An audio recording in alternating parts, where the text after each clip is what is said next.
All right, there's going to be some level adjusting here. Let me make sure that I have stereo enabled. Okay.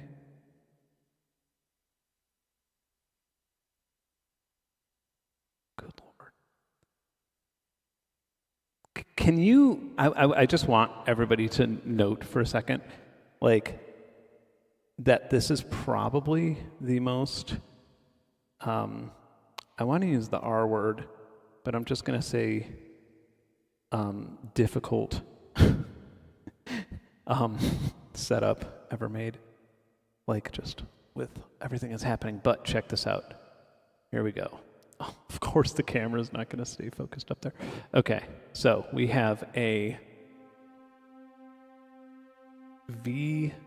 nope. Can you stay up there? Just do me one thing, please just work today. Oh my God. I'm just gonna like balance this on a fucking tune. Okay, no. Ever have one of those days? Today's one of those. I'm seriously I'm gonna just hit some whiskey after this stream. Okay, it's gonna be sideways, and no, it's making me sick. Oh, Lord. Let's try this. Okay, now you can kind of, nope, you're still looking at my dick. Yeah, I'm deleting this stream, by the way. Is that not gonna focus? Cool. All right, so check this out. It's a VP 770. Yeah, I think I'm just gonna like put this on my Patreon afterwards because this is probably the most time I've ever wasted of yours. I apologize. All right, but we at least get to hang out with a VP 770, which I amazingly got working out very quickly, and all the audio is running, like every bit of audio is running through this right now. So we can have it work like this. So this thing sounds like a pretty realistic choir. I will show you. Hello.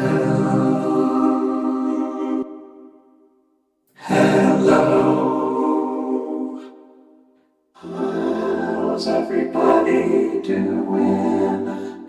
How's everybody doing? Check out the choir. Check out the choir. Check out the choir. Check out the choir. Yeah, so I've used this for flashbulb stuff continuously forever.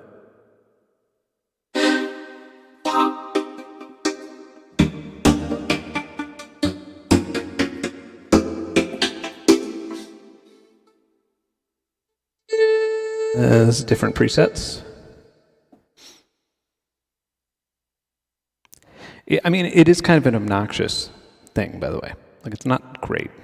It's quirky, like most Roland stuff. It is quirky. It is quirky.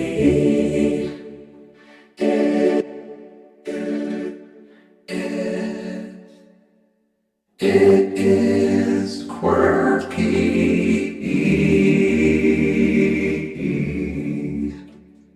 It is quirky.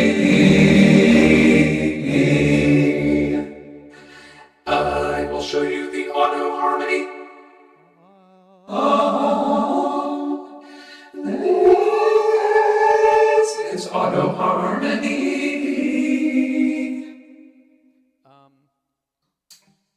So with auto harmony, I'm gonna have to actually give you my own voice. Turn down the ambient depth here. Okay, so I'm gonna give you my own voice and show you how this works. It is basically so I'm gonna, that's like one string. So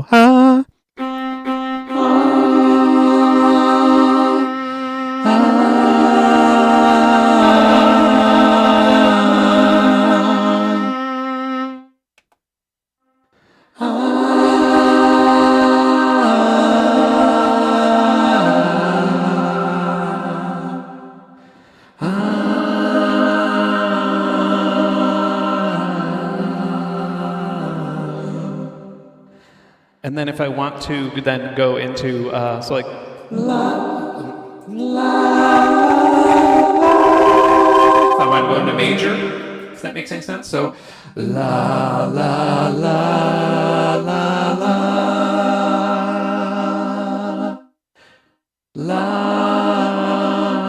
I need to turn this down. I feel like this is probably peaking the zoom. I'm going through so many unnecessary devices to save you time. Okay. And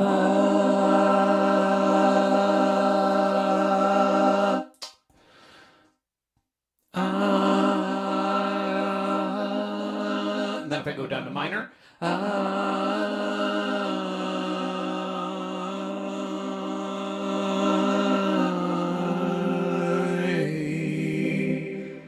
like the funny thing is that if you called this AI, like if you made a VST that did this and said that it was like you using AI, people would go nuts and think that it was like some super high-tech thing, even though it's this old school. Yeah.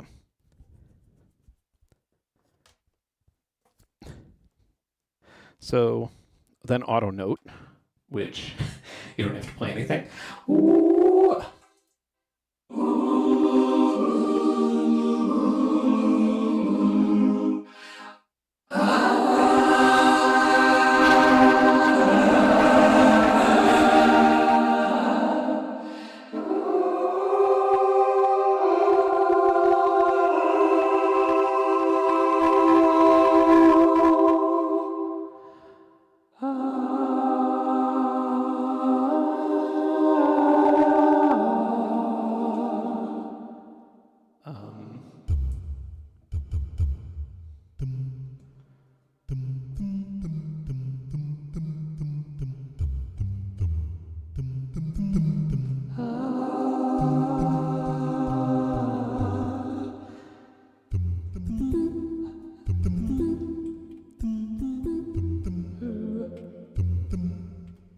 And then it also just has your standard vocoder, like so. Hello, everybody. This is actually one of the better vocoders that I've heard. Oh my god, it's pretty good. Something that you might find interesting is just recently I saw Corey Henry here in Atlanta. He's on tour, and he had one of these on stage, and I mean he was fucking killing it. He was doing so good, and I was just blown away because I was like, dude, what? You have you have one of those? You're the only other person I ever met who had one. And he said he got it on Craigslist. I don't know how much he paid for it. Probably a good amount, but yeah. It is a pretty good vocoder. One thing that you might not realize about vocoders is that you can... I'll just talk like this.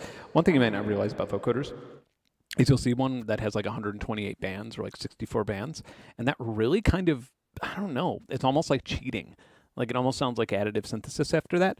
It's really about the filter coming in that makes it, it's so, having a good vocoder is so difficult. I would say that like I've spent more time tweaking vocoders out of anything in my music, like out of one particular element that I've tweaked. Like, you know, people spend a lot of time on snares and kicks. I say like the songs of mine, if you go through like flashbulb music and find stuff that has vocoders, the amount of time I spent designing the vocoding filter and stuff, usually in something like either if I wasn't using this, I would use this, and then I would sometimes layer Vocodex, but it would be through FL Patcher or something like that. It would be through this massive array or reactor. But yeah, this one just does it so well. You could really understand everything that I'm saying, even though I think that this only has 16 bands. It might actually only have 12. Yeah. Then they have some. They do have some that are polyphonic. This one is using fewer bands than the others are. This one is using fewer bands than the others are. This one is using fewer bands than the others are. Yeah, yeah, yeah, yeah, yeah, yeah, yeah.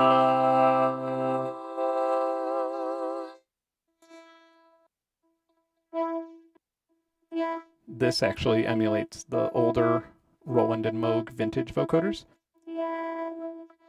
Hello, everybody. How are you doing? Let's get funky tonight. Let's get funky tonight. Oh, yeah.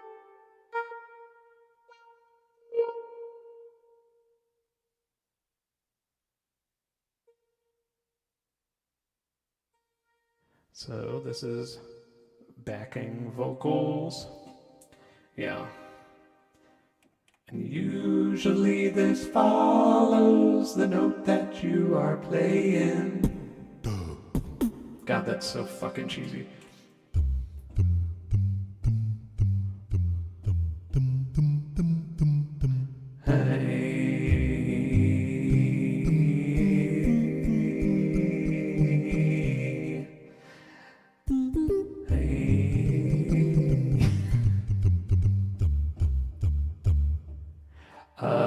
You could also do loops.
Excuse me. Pick the volume. Keeps changing. Oh, that's why. All right. Let's see if we have.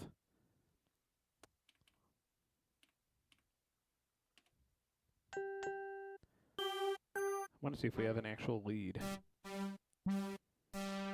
Yeah, just keys. I don't think this. Oh, there we go.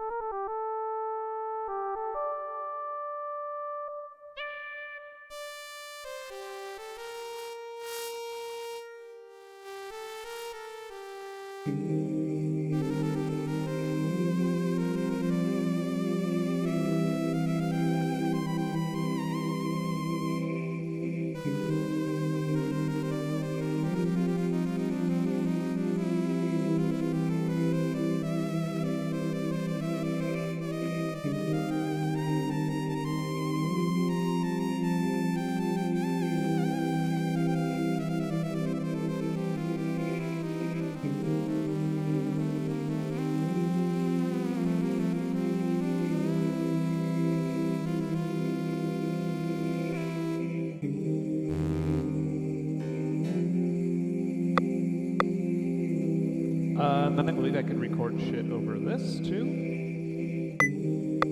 Hey, yo, hey,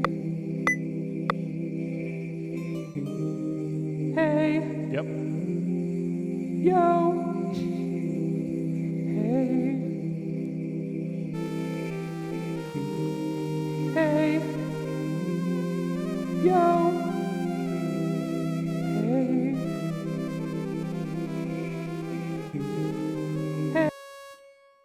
Yeah.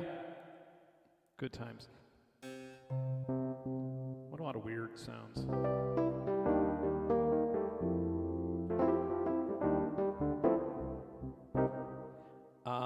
Back to the vocal stuff. Okay. This is a classic. I think that this is supposed to be a choir. This is supposed to be. This is supposed to be. For anybody wondering what happened, why modular is not happening, it's Behringer's fault. I had well, it's my fault because I had a Behringer Power PSU, and it was massively messing up an entire 2 rows of modules, and I got scared, and I don't want to have it plugged in because, yeah, I don't want it to fry anything, so here we are. But this is pretty cool too. Kind of wish I started with this. I don't know how much longer I'll go on for, but yeah, it's probably the most disastrous stream I've had yet, so you're lucky to be here. You're lucky to be part of that stream.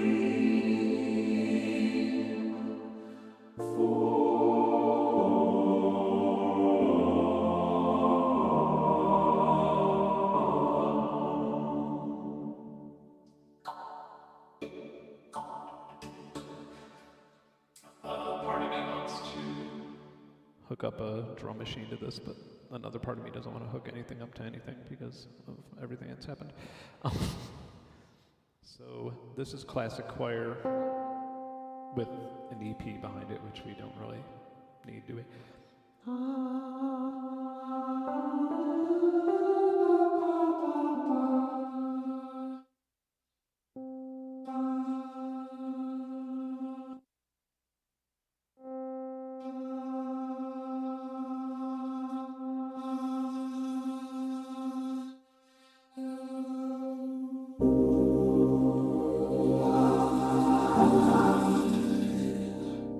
crispy sounding.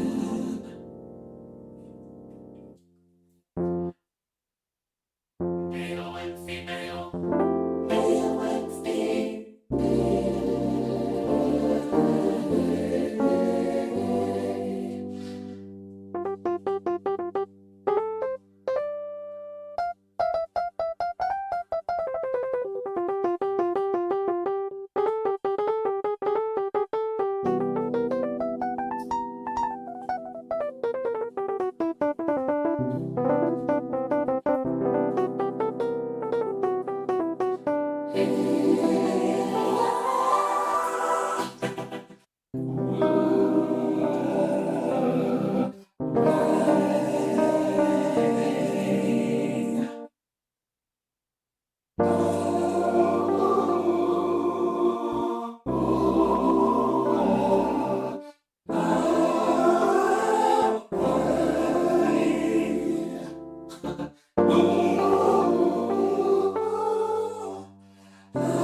pop. I never really got this one. I'm a pop vocalist. This is my backing singers. This is my backing singers. This is my backing singers.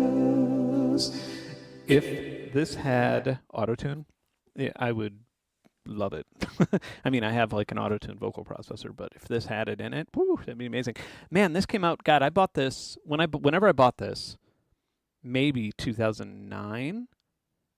It I got it used for, and it was like kind of when it was still available new, and to my knowledge, it wasn't selling all that well. And I got it used, and I think I paid $900 for it, like $800 or $900, which was like at the time my gear, pre-inflation, but also at the time that was just like an uncomfortable amount of money to spend on something like this. Like that was something I would spend on a workstation, not on this. And but I definitely got a lot of use out of it. And then another funny thing is thought that it I thought that it had reached its end of life due to the screen was all garbaged up, and I was like looking for replacement screens, and I was like trying to contact Roland, and it turns out that they just have this weird thing back here that like dials in the contrast so you could see it properly from your so everything still works, but yeah. I am still so not totally understanding how auto harmony works, even after all these years. Let me try this.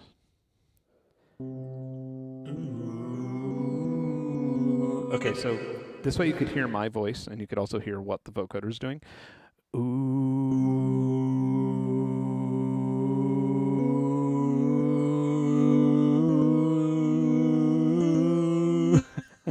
And then if I play a major, I'm like,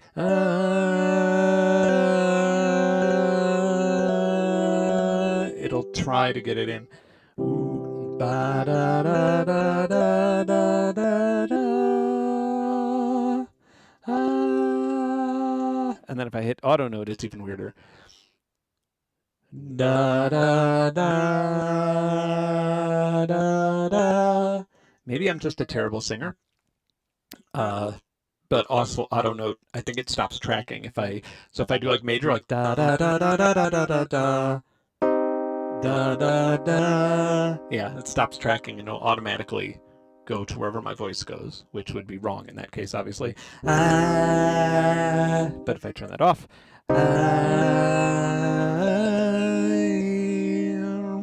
very weird. Oh yeah, the RMX1. I had one of those at some point too. I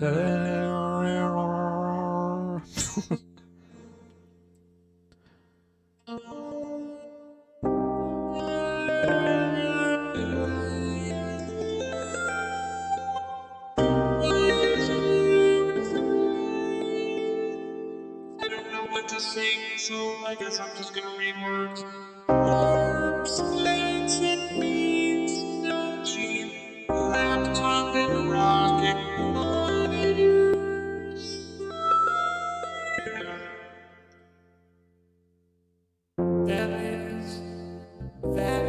That is weird enough to I kinda wanna use it on an actual song. What other backing sounds do we have here?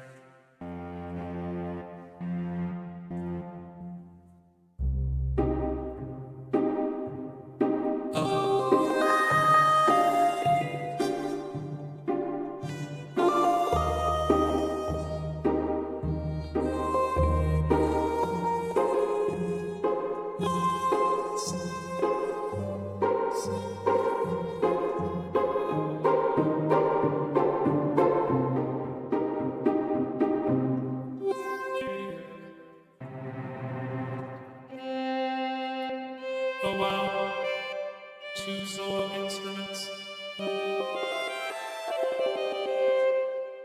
That's a disaster. Okay, these are my choir buddies.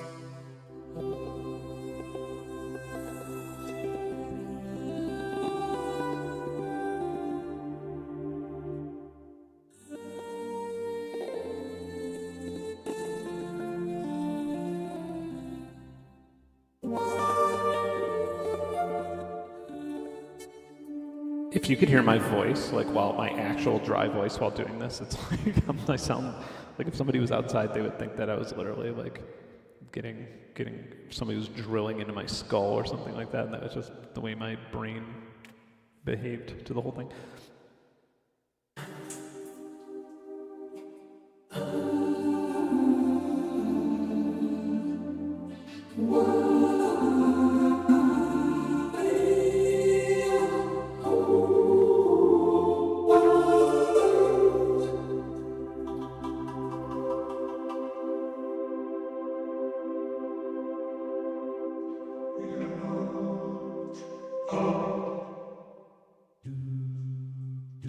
I hate this.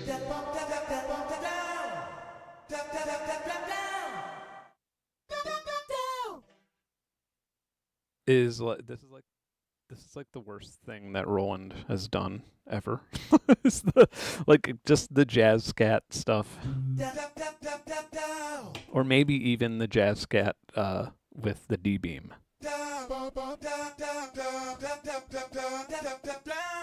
So fucking stupid. I could be very male, like Mr. Oizo, like.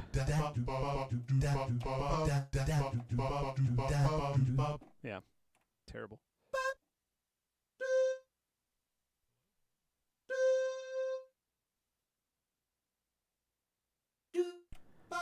There we go.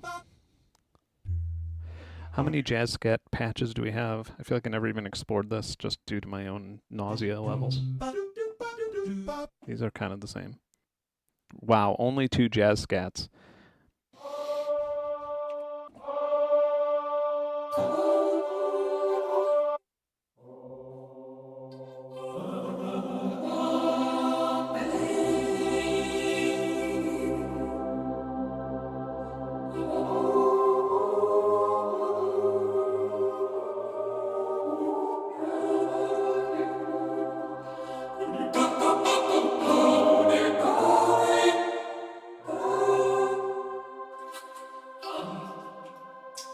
I'm not really sure I have much else. If anybody remembers the Roland Supernatural stuff, this is like one of the first implementations of that, like the Supernatural engine. It's not really not all that supernatural. I don't know what the voice expression does. That's funny. Test. Hello. Hello. Test. Nah, does nothing. Test. Hello. Test.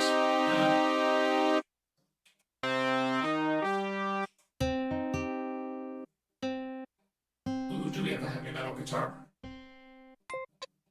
No.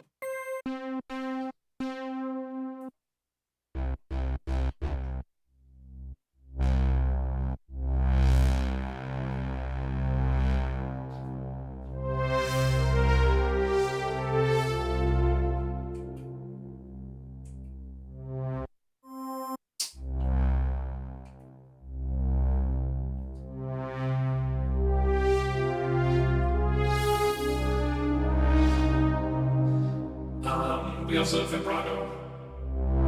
Vibrato.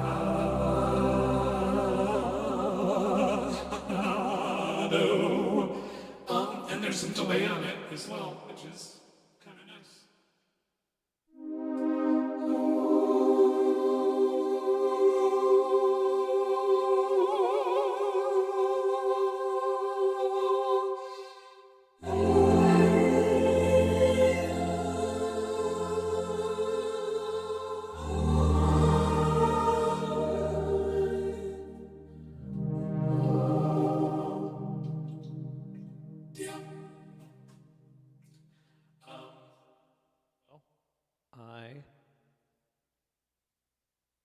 There we go.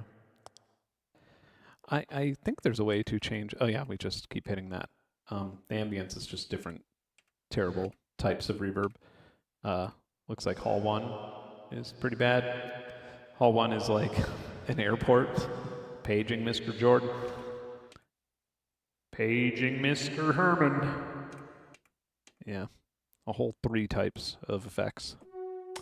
And yeah, I think that's about it. I don't think there's much else to really show you, but it is a very cool. It is like one of the better sounding vocoders that I mean, I think this is the best sounding vocoder that I've ever heard. Hardware, maybe software. I don't know. It's obviously not as versatile as some software, but yeah. And you have this. You have the bass percussion. So if you ever just want to like hit some. The fuck.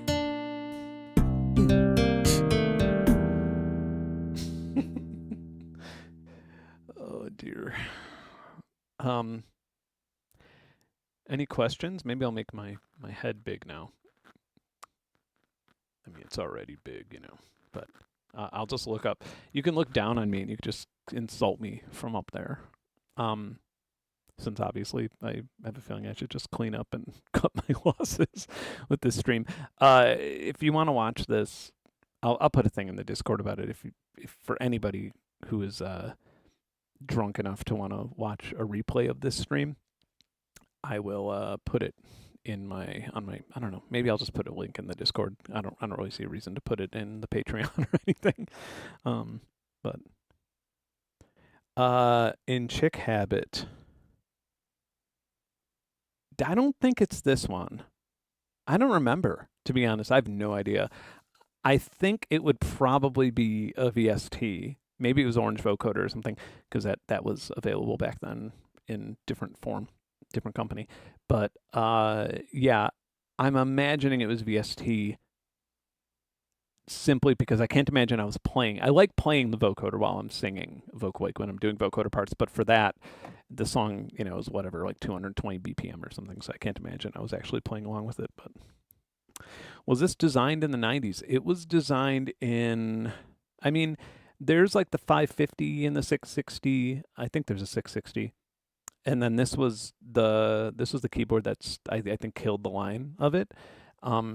The next vocoder type thing that Roland released would be the oh god, it was that thing that came with the TR8. Not, I mean, it didn't come with the TR8, but it was in the same line, in the area line. Like they had the TR8 and the TB3, and then they had that VP3. I think it was like, it is nothing like this. Like, it's very much like I remember like going to Guitar Center and being excited to have an upgrade to this because I had brought this to shows a few times. This guy. A great plugin that's been discontinued. One of the greats was I was a little bit sad about Absinthe. Like, I was kind of bummed out, but I realized I think I used an older version of it like a year ago or something, and I was like, oh, this isn't that great like in comparison to what we have now. But the Camel Audio stuff, if anybody remembers that, Camel Audio had, I'm trying to remember the name of the premium. They had one plugin that was like the hard, and I remember paying for it, and I bought it, and Apple ended up buying Camel Audio and then just fucking got rid of the plugin. Like, just literally bought it to squash it. And it was just so disappointing because, you know, could have been open sourced or something, but that's Alchemy. Yes, that's it. Thank you. Yeah, Alchemy was like, I mean, I don't know how it would hold up now in comparison to, like, you know, Pigments and shit, but like it was one of the deeper, bigger, yeah, I mean, it was kind of like an early version of Falcon or something where, yeah, but it was also really CPU intensive. I remember it being kind of like you could only run like 2 instances of that, and that was your whole session. Yeah, I have a talk box. I don't like them. I mean, I like the way they sound. I don't like the way that they rattle. I have implants in my mouth, and I don't like the way that they rattle my teeth. Like, at least if you want to like have it at any, well, not even at lower volumes, it just like rattles your teeth, and it feels really uncomfortable. I'm always like worried that like my implants are gonna fall out or like just become unseated or something. Yeah, I wonder if anybody with like dentures ever tried to use a talk box and their teeth just flew out of their mouth from the crazy vibration. Yeah. Yeah, I don't know. I don't know why they don't. Well, I mean, whatever. It's there's no reason to like long for Camel Audio now just because we have so much. I mean, Surge can pretty much do most of what. Well, no, that they had a sample engine in there, but yeah, recently I was playing with Surge. I mean, recently I always play with Surge, but like I noticed randomly that if you right click in FL Studio, if you right click a parameter in Surge, like cutoff or whatever you want, you can actually then edit it. You just select to edit it in your piano roll window, like you can do with like the FL Studio plugins, especially the older ones, like 3 times OSX. Like somebody actually programmed, or OSC, somebody actually programmed that in there. So it's like that just makes Surge one of the more powerful plugins in the world at that at that level, just because if you're using it in FL Studio. Logic, I don't. I'm not a huge fan of Logic. I think because Logic never graduated from the classic, at least since the last time I used it. It's been a long time.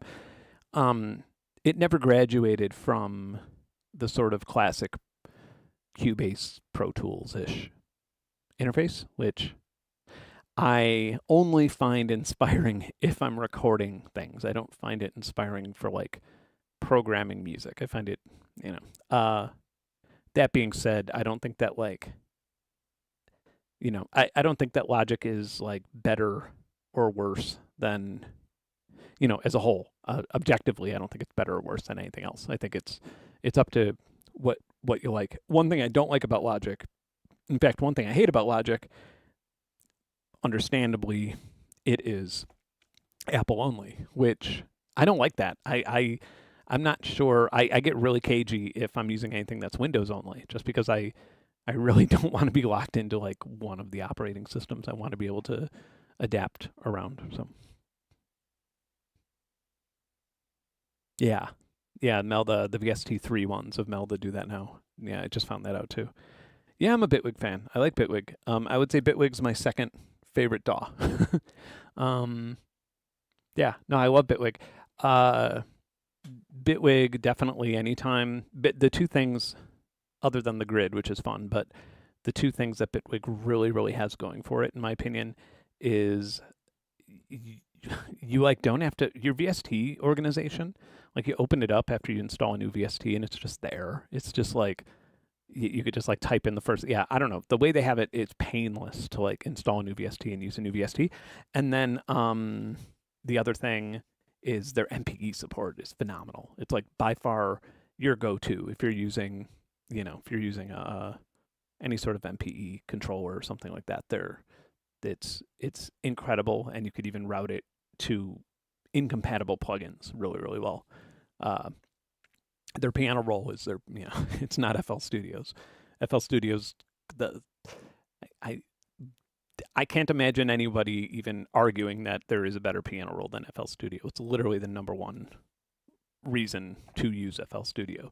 But not everybody spends all their time in a piano roll, so it's totally understandable that that wouldn't matter to some people. Yeah. Yeah, CDP, what a bunch of fun. Do I think that FL buying Melda saved the company, or were they being fined beforehand?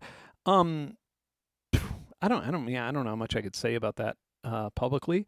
I mean, whatever. It's not like this damages anybody. I don't think UVI or Melda were in particular trouble. I think that they definitely benefit from having a larger backbone, I guess, financially, but neither one of them are going out of business. They're both fine. But yeah, FL Studio, like it's not that they, I don't know if you've noticed, like I remember when that news came out of that sale, everybody was kind of freaking out a little bit, thinking that like it was going to change. But yeah, from what I know, which I suppose is a lot. I've been friendly with FL Studio for a long time. They really have no interest in buying something and then like shaping it into something else. They just kind of, so I really like usually buyouts are like bad news, but I really do appreciate that they're keeping their money in the industry, and they're sort of like they're just sort of offering a bigger, more incentive to innovate to smaller companies, whereas usually, when a bigger company buys a smaller company, or especially when a company outside of music buys a company in the music production world, they just sort of try and like the way that Francisco Partners, for example, the people who own Native Instruments, the way that they would do it, if they would buy UVI and Melda and maybe I don't know, Plug-in Boutique or something, and they would like wrap it all up in a soup into one company, and then they would try and sell that. They would fire everybody. They would just wrap it up in a big soup and use numbers from all of the prime periods of each of those companies, and then they would try and make a profit on the investment within 5 years. Like that would be the goal. Which obviously that works great for the investors and terrible for everybody else. But that is not FL Studio, or that's not ImageLine's goal. They just if they have extra money, they're just going to hedge it in a company that could use it, and that's nice. Yeah. No, I don't really use Infiltrator that often. I honestly, I don't like plugin. I mean, I use it like in streams and stuff like that when I'm like, checking it out and having fun. I don't really like plugins that auto glitch. Like, I don't like glitch plugins that much. Like, I like the sound, but I don't like how, I like glitching that's super intentional. Like I like it to be expressive, almost as if you were like hitting a cymbal on a drum set or something, like more so than just, okay, we're gonna put random glitch on this part. Like that's not that interesting to me. Metasynth, yeah. Yeah, for sure. Absolutely. How much is it now? I know they brought the price down. I mean, it used to be way more expensive. Metasynth is just it's such a small company. I think they have 2 employees total. I think maybe 3. Or maybe like, but yeah, I mean, there's only one of them that's like the main developer guy, and he's French, and he's an alien, man. It's just weird. Like it's just, yeah. I was talking to Cameron about this because he was here last weekend about Metasynth, and it's like when you use Metasynth for the first time, it's like the only music software that makes you feel like you're starting over with a DAW. Like you have that, like, in a good and a bad way, right? Like in a bad way, you feel helpless. Like you feel like I don't know what's happening. You feel discouraged a little bit, but in a good way, it's like you really you're just in a new ocean to swim and discover things in. And yeah, I mean, because most people buy Metasynth, they use it for sound design, and they play around with it and they get inspired by it. But there are a few people who have it who make music with it, and their music sounds like you cannot sound like that with any other software. It's just a parallel universe for music making. Oh yeah, for $300 easily.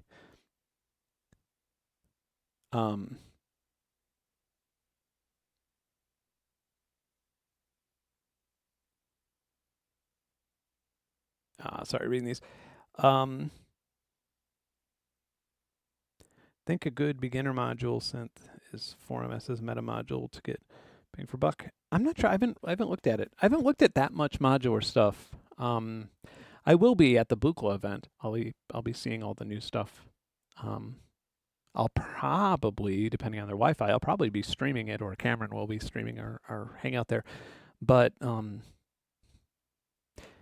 yeah, I wonder if modular is going to drift back into like a super, I don't know, if it's going to be one of those like really obscure hobbies again. Like I feel like the big modular push, like when things like really exploded, was probably towards the end of Mutable's existence, or when they were, the most recent modules, before, maybe even before Beads came out. And then it had its like COVID push, just because everybody was buying music gear when COVID happened. And then after that, I don't think it's going to survive the gully that we're in right now. I mean, I think it'll continue to exist, but I don't think that like your average guitarist is going to want a little modular thing to hook up to his pedals.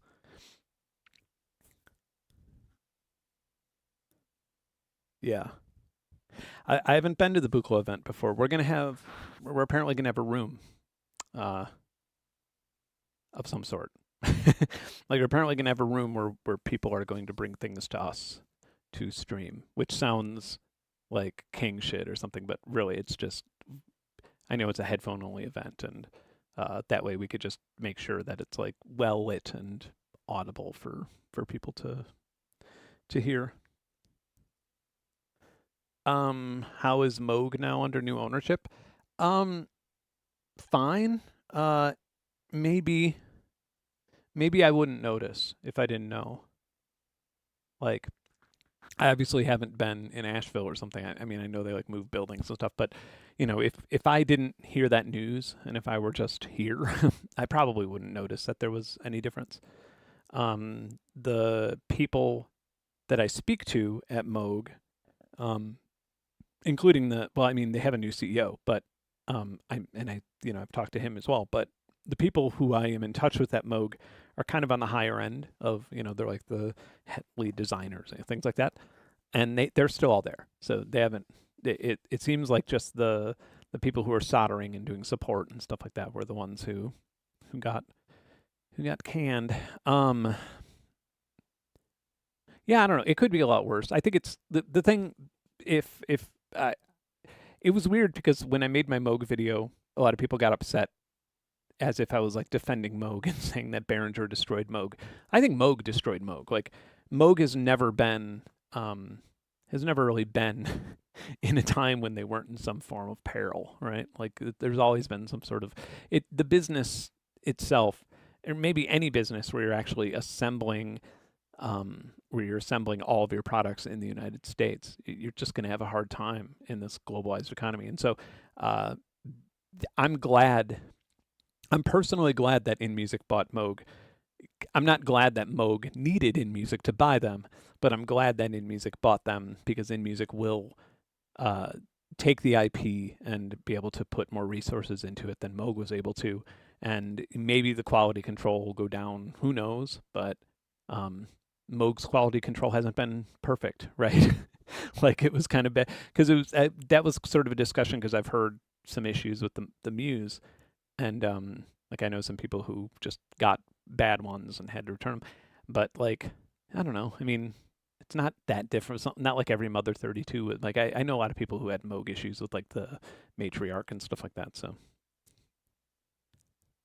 The Buchla event is whatever weekend NAMM is, but I think it's Saturday and Sunday, and NAMM goes until Saturday. And the Buchla event's in LA, NAMM's in Anaheim.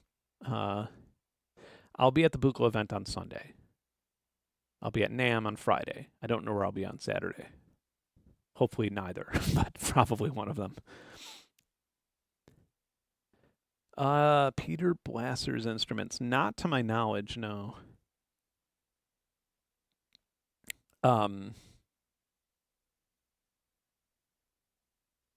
Okay, yeah, January 25th and 26th. Yeah. Yeah, it'll be nice. I mean, I'll be dead tired from traveling, but I'm driving there. Ever use a Circlon? Yes, I believe so at Jamie Lydell's. I think, right? Yeah, Circlon's if I was at my computer, I would just search it really fast. Yeah, he's a huge fan of one and was telling me I needed one. But it was like one of those things where it's just like I'm gonna have to read a manual to be able to even begin to understand what this thing can do and what it can accomplish. So, but I mean I'm also it's interesting because I don't want to say I'm music geared out, but I kind of like it because I feel like I'm turning into more of like one thing that I would always be interested in if I would go to NAMM or KnobCon or something like that. I would always look at like people's girlfriends and see what they were looking at because like nobody really gives a shit about like a filter that has a few more poles than the last one. Nobody really gives a shit about that stuff. What they give a shit about is like the UI and how inspiring it is. And so whenever you'd see like the nerdy synth guy bring his girlfriend who didn't really want to be there, and then she'd end up playing with something for an hour. That was like, that was the truly, and that's one of the reasons why I think, why I initially like felt so validated for liking the Polyend Play, because it's not the most like powerful synthesizer, but I just noticed that people who aren't musicians love playing with it too, which is like so powerful. On the other end, like that's such a big thing. If it's inspiring people to make music, that's the best accolade you could have. And so did like the Mini Freak, the Polybrute. But anyway, I'm kind of I feel like I'm kind of reverting back to that myself in a weird way. Like I'm not necessarily attracted to the most powerful things anymore. I'm just kind of like things like the Polyend Play, like I could be making music on way more powerful things around here, but for some reason just the form factor's fun and it's a challenge. Any books to recommend recently? Whoa, I always forget the names of the books I'm reading. And the words that I read, probably. I just read a book about, you're going to have to like do some Googling. There's a new book about, the book that I just finished reading is about Spotify. And I actually kind of disagree with part of it, even though it's very much like aligned with me in my opinion. And then I just read a book about dark pathways in software development and services, which I think there's a couple books like that, but that was just like an interesting thing. And then the rest of them have just been, I'm learning in any remaining free time I have, I'm learning astrophotography, and I don't have any books about it. I haven't been able to find an A to Z book to cover it all, but I've just been like reading a lot about about how imaging works outside of the Earth, where outside of just visible light that we see with our eyes, all the things that go into that. The sun is really interesting. I thought that was crazy. Like you have to have special telescopes for it, and the filters have to be a certain distance apart from one another to be able to capture. Like you have to have like a hydrogen alpha filter, like a certain amount of centimeters away from another type of filter and then another type of filter, and that way you could see the prominence on the sun, which are like the flames coming off of it and stuff. And yeah, I've been fascinated with that, and that's actually what I want to do on my NAMM trip if my brain can fit enough to actually get it done. I want to compare the auto telescopes like the C-Star and Voronus with an actual manual setup that I'm building. So,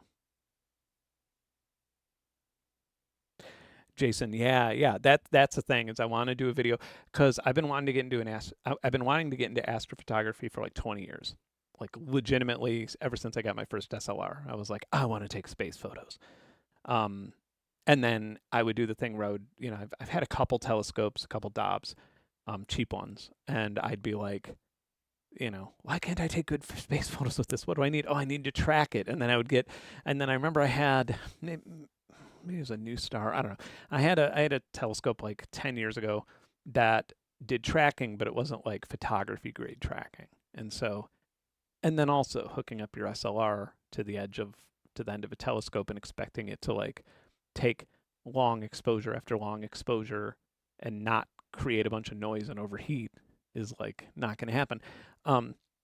But my point is that I really wanted to get into it, and I felt really frustrated, like I was being gate kept from it. Like I kept asking other people who took great space photos to, what lens did you use for that? Wait, well, hold on, what kind of mount did you use? And I would always get some sort of arbitrary answer. And now I understand why. Now that I've like crossed into that cusp, I'm like, oh, because it's not like photography at all. It's like drawing a picture with a crayon and like asking somebody like what crayon they used to design a car. Not that like the crayon's like more complicated, but it's just so different. Like it's just like, well, we did design something, but we didn't draw it on paper with a crayon. But yeah, just what I was talking about with like the hydrogen alpha filter, for example, you would never really think about that unless, and then the things that are important with photography on Earth, like your sensor size, like you want a full frame, you don't want to crop. Whereas in astrophotography, that shit doesn't matter. Like you purposely want crop sensors in certain situations and stuff. And so really what it comes down to is like the amount of time that you can be taking exposures and like being able to find noise and subtract it. So yeah, I want to do a video on that because I do think that it's possible to make a 20-minute or so video being like, here's how you do it. Here's, you know, $500 will get you this quality if you put your mind to it. You know, $1,200 will get, and I think going up to 2,000. So like 500, 1,200, 2,000 for the different levels of astrophotography, and maybe I also will not be able to make a great video about it. Yeah, it's crazy. It's so different. Sodium ion laser. Yeah, for the the turbulence correction. Oh my God, the air turbulence. You don't even think about it. And it's funny because like I'm not looking forward to the summer because like I'm excited for like I'm excited to be in a cold desert somewhere like in the middle of winter where there's just nothing going on in the air at all. Because even here things are a little bit wavy, but that's why you take so many different exposures to get like accuracy.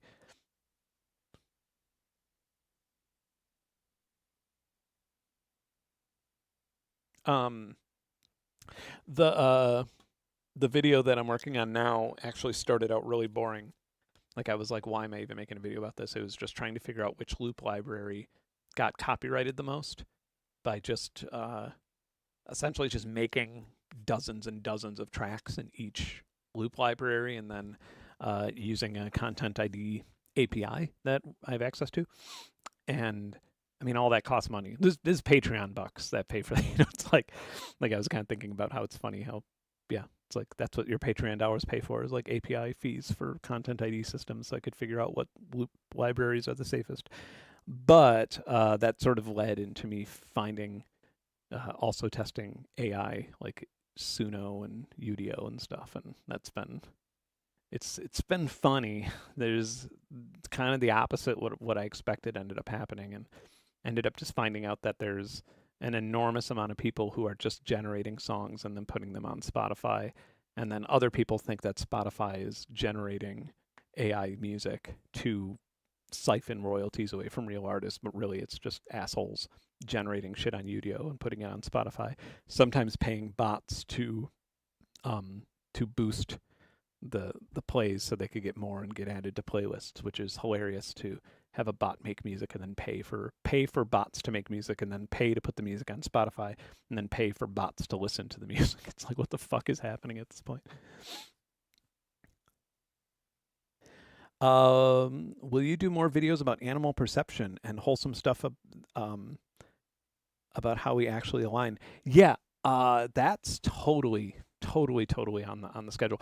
One thing I really wanted to do, and this is one of those things where it's like super easy, like such an easy video to make until I actually think about making it, and then I'm like, oh, that was like the acoustic camera video where I was like, this will be simple, like just, yeah, this is an easy video. It's techie, you know, I don't have to think about like the philosophy of anything. And then it ended up being like, you know, a month of work. One I want to do is bird sounds. And I guess waiting for spring. I don't know, but maybe going to like an ocean or something, or going to an area where there's more tropical birds. But yeah, one thing I wanted to do was get a slow down bird sounds. As slow as birds hear it, but maybe even slower. Because I think that's like, they're just crazy. Bird sounds slowed down to bird perception is like just nuts. But now that I have chickens, and like now that I'm like worried about hawks and you know all the other, I'm just paying more attention to birds in general. I've had ducks, but now that I have like more birds, I'm just blown away by how weird birds are. But yeah, I think that I also would love to make like a children's video about chickens. And I was gonna do that. I think I was going to do that this month.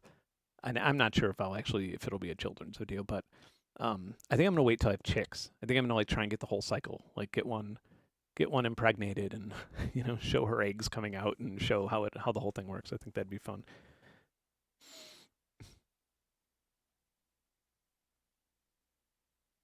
Yeah. Bermuda would be fun. I mean, Bermuda would be good, but unfortunately, I think that there's just too much shit in the air. like not necessarily satellites or anything like that. I mean, I think that there's just like between the ground and the sky, with all the humidity, I imagine, and the warmth. Really, what you want for good, ideal astrophotography is you want to be at least a mile high, which I'll be in a month, and then cold. You just don't want that much stuff in the, just want thin, cold air, and that's like the clearest you could get. But yeah.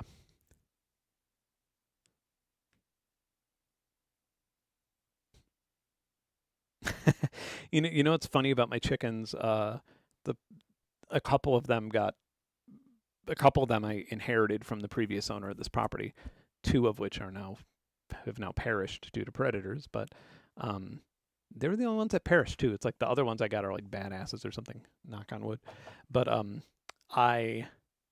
it is funny because the woman who used to live here, she used to go like, here, chickie, chickie, chickie, chickie, chickie. And whenever I say that to them, they still come running. Like they just know that call. They're just like, oh, food.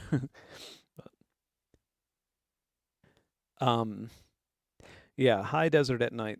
It's the way to do it. I mean, I would love to just go to Bermuda anyway. I'd like to take a, is Bermuda where you could take no. Yeah, I was looking at ferries, at like long range ferries that you could take from like Florida, and you could go to Cuba, you could go to Havana, you could go to one of the Bahamas. Yeah, I mean it's pretty crazy. It's pretty funny to think that you just sort of like get on a get on a ferry and like go somewhere deep into the Caribbean. How does Lucy feel about the chickens? Lucy is so I had chickens previously, like 5 years ago, and she was pretty good at like I would tell them it would be getting dark or something, or I would be like leaving and I would want them to go into their coop, and Lucy would help me chase them in. Just it's like kind of in her DNA. And same with the ducks.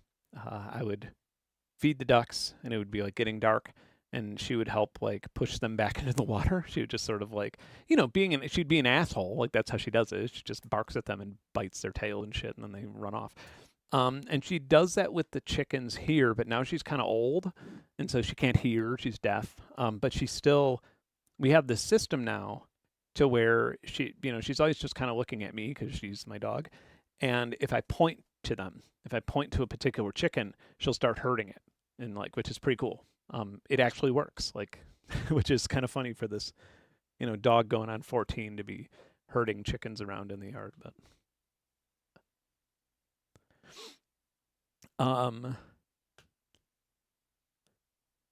yeah, satellites are nuts now. What's funny is I have we have the drone problem here in Atlanta as well, and I've like, you can see them literally from my driveway, like just because I live up on a giant hill, I guess. I don't know, it's like a small mountain, but I live I could see like the Atlanta skyline too now that the trees are bare. But yeah, I mean almost every night. That's what freaks me out about it. Otherwise I wouldn't think twice, but it's like 4 nights a week you could see drones or just floating aircraft. I even recorded them for like an hour. I just put my phone on like zoom mode and just left it like up on one of my windows just so I could watch it in fast motion to see like if they were going in any particular direction. And definitely some were just planes that were like flying in towards the camera in the distance, and so it just seemed like they were floating for longer. But other ones, doesn't really make sense. They'll just sort of come in, like hover around for a bit and then leave. I don't know. I don't think it's anything like nefarious or crazy or paranormal. It's just interesting because it's actually in the news too, like where people are freaking out right here in this area of Atlanta because they're also seeing them. And I've been seeing them for like 2 months now and just being like, what the hell's that? But yeah, the clown sightings. That was a thing when I was a kid because in Chicago, that's where Gacy was from, and so we had this like, yeah, everybody would be like, watch out for clowns when I was a kid. Like, don't ever get into a car with a clown. And be like, all right, yeah, obviously. But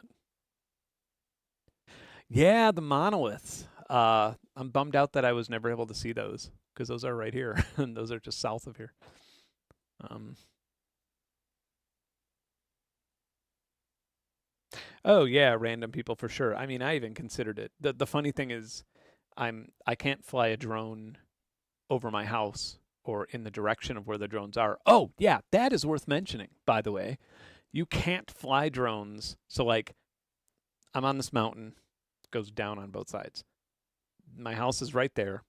You can't fly a drone on my property unless you're all the way on that side of it. I don't. If I give you north and south, it really won't make any sense. But yeah, you can't fly unless you're all the way on the north side of my property. You can't fly a drone due to Fulton County Airport being right down there. And so I could see the airport from my studio window. And it's not an active. It's not like a super active airport, so it's not like loud or anything.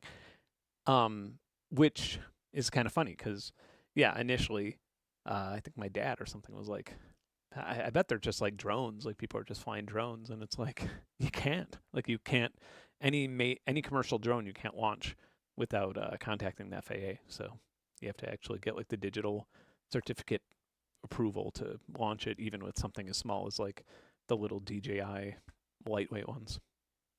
But in Chicago, I'm from.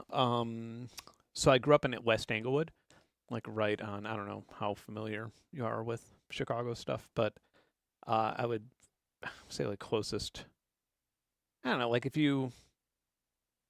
I went to school around what 75th and Western in that area. Um, yeah. So Scott's technically it would be Scottsdale, but that's I'm sorry. It was called Scottsdale, but it was like West Englewood technically.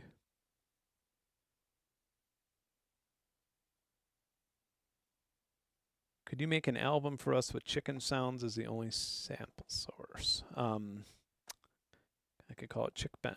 Yeah, I really wouldn't do that. That'd be boring, wouldn't it? Just be a boring album. I feel like I'm even bored just using Splice. Um, yeah, yeah. Well, what's funny too is I've launched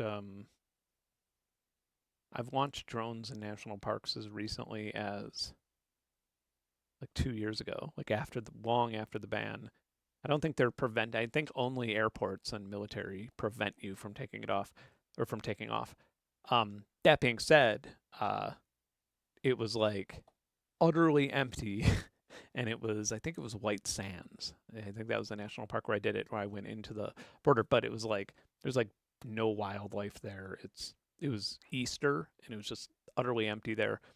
And I definitely like weighed the options of like, am I actually hurting anyone by doing like, is there? I don't even think anybody's gonna know that a drone was.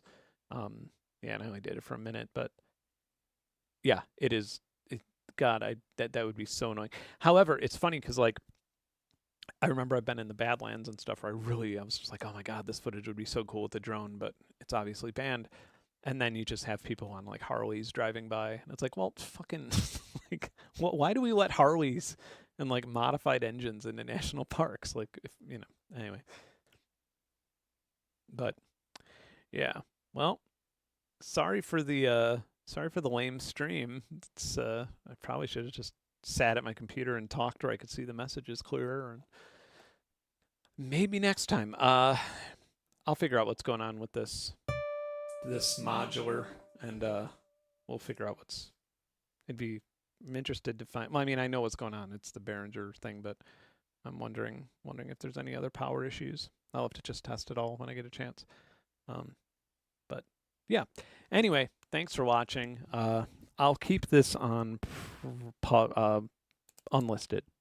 I'll do that. That way you could just access it with a link if you want, but it won't clog up the. For anybody looking for musical inspiration, it won't clog up the rest of the streams.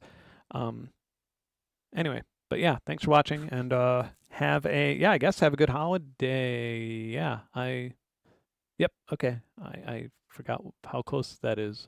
Good Lord, I'm gonna have a busy week next week. Yeah, have a great holiday, and I'll see you right after the holiday, and I will be streaming something that works that time. Also, knock on wood. Okay. Bye, everybody. Have a wonderful weekend.